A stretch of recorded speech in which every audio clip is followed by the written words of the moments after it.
রাসূলুল্লাহ জান্নাতি পোশাক কে সর্বপ্রথম পাবে, কে পরবে?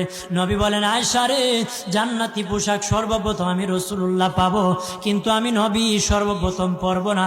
সর্বপ্রথম ইব্রাহিম খলিলুল্লাহকে জান্নাতি পোশাক পরানো হবে। কেন জানুনি?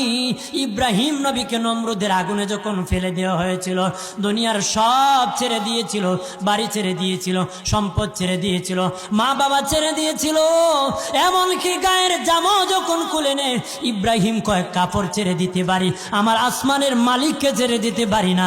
ওই দিন আল্লাহ ইব্রাহিমের সাথে অঙ্গীকার করেছিল, ইব্রাহিম আজকে তোমাকে সকলের সামনে উলঙ্গ করে লজ্জায় ফেলে দিয়েছি ইব্রাহিম, তারপরে তুমি আমাকে ছাড়ো নাই। আমি কিয়ামতের দিন সকলের সামনে মুসলমান, বেঈমান, কাফের, নাস্তিক যারা তোমাকে উলঙ্গ করেছিল, তাদের সামনে আমি আল্লাহ আনুষ্ঠানিকভাবে তোমাকে কাপড় পরায়